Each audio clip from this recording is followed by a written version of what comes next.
Monitoring sa supply at presyo ng mga bilihin sa merkado, ating pag-uusapan kasama si Assistant Secretary Arnel de Mesa, ang tagapagsalita ng Department of Agriculture. Asek de Mesa, magandang tanghali po. Magandang tanghali, Chi at Ninya. Magandang tanghali po sa lahat na nakikinig at nanonood. Okay, unahin na po natin ang inyong monitoring sa mga palengke noong nakaraang linggo. Kamusta po ang presyo at supply ng basic commodities sa ngayon para sa darating na Kapaskuhan? Yes, Chi. Maliban doon sa regular daily monitoring ng 13 major markets sa buong Metro Manila na kinokondak ng ating Agribusiness and Marketing Advisory Service, ay meron din tayong ginagawa na ngayon ang ating mga official ay nag-iikot para nga i-check yung mga presyo. At karamihan naman, maliban lang sa ilang commodity, ay stable at maganda yung presyo natin. So ano po ang inyong napansin o observation sa inyong pag-iikot sa mga palengke? Sa tingin niyo po ba nasusunod ang tamang presyo sa ngayon? Nasusunod naman, maliban lang sa ilan talaga na merong nakikita tayo na pagtaas. Pero karamihan sa ating mga basic agricultural commodities ay merong mga ilan na bumaba at yung karamihan ay nasa within range ng ating presyo ng mga nakalipas na buwan, nakalipas na linggo, kasi minomonitor natin last month, last week, nung kahapon at sa ngayon ay within that price range naman ninyo. Okay, Asek, para sa ating mga kababayan na nakamonitor sa ngayon, ano-ano po yung mga produktong tumaas naman ang presyo? Chi, yung nakita natin na nagtaas ay konti lang. Halimbawa, yung tilapia, bahagyan tumaas ng 5 piso from 140 to 145. At yung ibang gulay, pero bukod dito lahat ng agricultural commodities ay kung hindi bumaba ay na-maintain yung presyo ng mga nakalipas na araw at saka nakalipas na linggo. Kumusta po ang presyo ng bigas at itlog? Yung itlog ay may nakita tayo na bahagyang bumaba from 8 pesos naging 7.50 per piraso yung the usual na medium. Yung bigas natin ay nakita rin natin na bumaba ng piso from 52 to 51. Yung well-milled at yung regular naman ay nami-maintain. So, pero karamihan ang prevailing natin ay nasa 51 to 52 pesos. Sa supply naman ay ngayon ay patapos na yung ating harvest. Halos 100% na tine-expect din natin na darating na yung in-import naman na bigas galing India na 295,000 metric tons. Okay, kumusta naman po ang monitoring ng DA sa supply at presyo ng mga agri-products sa Visayas at sa Mindanao, lalo na po yung mga naapektuhan ng shear line dyan sa Eastern Visayas at maging ang mga nagdaang lindol at bagyo dyan po sa Mindanao? Ninya, bagamat meron tayong experience na mga pagbaha gawa ng shear line at itong epekto ng mga lindol, ay maganda pa rin naman yung ating supply. Dito sa shear line, ang naapektuhan dito yung Bicol, yung Western at Eastern Visayas na nag-report tayo ng about 7,000 hectares na area. Mostly rito ay rice and corn. So hindi naman ito ganun kalaki at hindi ganun nakaapekto sa presyuhan ng ating bigas. At itong mga naapektuhan ay mga nagsisimulang magtanim at nabigyan na rin agad natin ng mga buffer stock natin, ng mga binhi. So walang naging epekto ito doon sa ating nakaraan na anihan. So stable at maganda pa rin yung ating supply at presyo ng mga key agricultural commodities dito sa Visayas, lalong-lalo na sa Mindanao. Okay, tanong po mula sa ating kasama sa media na si Shaila Francisco ng TV5. Umaaray na po ang sugar producers dahil sobrang baba na po ng farm gate price ng asukal. Pero hindi rin ganun kabilis ang pagbaba ng presyo sa retail. Nakikiusap po ang grupo ng sugar producers na bilhin na lang ng gobyerno ang asukal nila. Ano po ang reaksyon ninyo dito? Chi, ito ay tinututukan na ngayon ng ating SRA Administrator, si Admin Ascona, at nakapagpulong na rin siya sa ating kalihim at ilalatag yung mga programa at aksyon na gagawin ng SRA para tugunan itong patuloy na pagbaba ng asukal, presyo ng asukal dito sa ating farm gate. So ano na yan, may mga plan of action at programa na yung ating Sugar Regulatory Administration. Sa ngayon po, ano pa po yung mga interventions at programa na ginagawa po ninyo para makatulong na ma-stabilize ang presyo ng mga produktong pang-agrikultura? Ninya sa ngayon ay start ng ating at ongoing yung ating mga pagtatanim. So ang main focus ngayon ng kagawaran ay tulungan ang ating mga magsasaka, lalong-lalo na sa ating mga production inputs.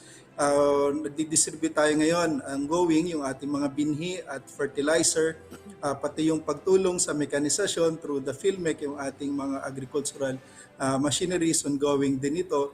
Ganon din yung ating Rice Farmers Financial Assistance na 5,000 na pinamamahagi natin ngayon sa mga magsasaka ng palay na hindi tataas sa 2 hektarya yung kanilang sinasaka ay ongoing na rin ang distribution niya. So we're focusing on production ngayon, mapataas yung kanilang productivity in time para makapag-harvest ulit tayo sa darating na Marso, Abril. At matiyak din natin na mayroon tayong careful balance ng production. Kung kukulangin ay magkakaroon tayo ng tinatawag natin na balancing act through importation. Alright. Sir, sa ngayon, ano pa ang minomonitor ninyong mga produkto na maaaring mahirapan po tayo sa supply, lalo na po ngayong holiday season? Ninya ngayon ay makita natin ay nagsisimula na yung pagbaba ng presyo ng mga gulay dahil tag-init na at maganda na yung ating production, lalong-lalo na yung ating mga gulay na pang pinakbet. Yung itlog ay napakaganda na supply, nagkakaroon na rin ng pagbaba. Monitoring tayo ng pagbaba ng farm gate. Ganun din sa karne ng baboy, maganda yung ating supply at nakapag-program naman tayo ng importation sa karning baboy. Sa manok ay stable din at ang pakikipag-usap natin sa UBRA at sa ibang stakeholders natin ay maganda ang production ng ating manok. Sa bigas, as I mentioned earlier, ay ina-expect natin na maganda yung harvest natin ngayong taon. We can reach 20 million metric tons at merong additional imports from India na 295,000 metric tons. Bagamat hindi ganun kataas yung level ng import natin ngayong taon, kung ikukumpara noong nakaraang taon, so isa yan sa tinitingnan din ng ating pamahalaan, lalong-lalo na ang kagawaran ng pagsasaka. Okay, so tinitiyak niyo po ba, could you say na walang shortage ng mga agricultural products ngayong holiday season? How about yung mga hindi niyo pa na-mention na ibang produkto like, let's say, chicken, sa manok po or sa meat? Sa pork, karning baboy, karning Nabanggit baka? ko yun kanina niya, yung sa pork at sa chicken, we have enough supply. Sa manok ay overproduction tayo, sa karning baboy. Bagamat kulang tayo ng konti, ay nakapag-programa na agad ng importation through the Bureau of Animal Industry. So we can assure na for the coming season, yung ating mga basic agricultural key commodities, we have enough supply para ngayong darating na holiday season. Okay, Asek, ano po ang anticipated more or less agri-sector growth ngayong last quarter of the year? Meron na po ba tayong forecast for that? Base sa mga datos na nakikita namin, initial data ay posible na tumaas dahil wala rin tayong major calamity, wala masyadong bagyo. So maganda rin yung production natin sa crops. Ina-expect natin na patuloy ang paglago ng livestock and poultry subsector and hopefully makabawi yung fisheries kasi noong third quarter ito yung subsector na medyo malaki yung binaba. So we're hoping na pagdating nitong fourth quarter na ilalabas yung datos early next year ay talaga makabawi na yung agri-sector natin. Sir, what about yung, dagdag ko lang tanong ko yung tungkol sa sibuyas, kumusta po ang presyo niyan, nakokontrol ba natin at sama na rin natin yung mga niluluto natin ngayong magpapasko, yung mga main ingredients yan, sibuyas, pati garlic, kumusta po ang presyo ngayon? Sa sibuyas dahil nag-angkat ang BPI or nagkaroon ng approval ang BPI ng additional 21,000 metric tons, 17,000 dito ay pula, 4,000 ay puti. So naging stable yung presyo ng ating sibuyas, lalong-lalo na yung pula at 120 to 140. Nung nag-ikot kami nung Biyernes dito sa Q-Mart at Kamuning ay nakita natin na maganda yung presyohan. Nakakita tayo ng 100, 120, pero yung prevailing is about 130, 140 na presyo ng pulang sibuyas. Yung puti naman ay 100 pesos per kilo. Okay, Asek, speaking of pricing, paano po yung mag-overprice? Ano pong mangyayari sa kanila pag nahuli po ng monitoring nyo na medyo iba nga po ang presyo ng kanilang binibenta ngayong season na ito? Ito ay kino-coordinate natin sa Local Price Coordinating Council ng lokal na pamahalaan dito ay sa Quezon City para makita nila kasi itong presyohan ay coordinated natin sa kanila, malaman nila kung sino yung kung meron man no, umaabuso at ang LPCC ang gumagawa ng action sa kanila.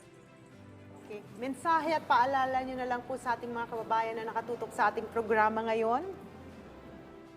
Muli, Chi and Nina, maraming salamat sa pagkakataon na makapanayam niyo ako dito ngayong umaga. Muli po, ang ating kagawaran sa pangunguna ng ating kalihim, Secretary Kiko Laurel Jr. ay inyo pong katuwang sa pagpapalago ng ating agricultural economy at gagawin po niya ang lahat para po ma-modernize at mapaunlad ang lokal na produksyon ng ating pong iba't ibang agricultural key commodities. Muli po, magandang umaga at maraming salamat. Maraming salamat po sa inyong oras. Assistant Secretary Arnel de Mesa, ang tagapagsalita ng Department of Agriculture.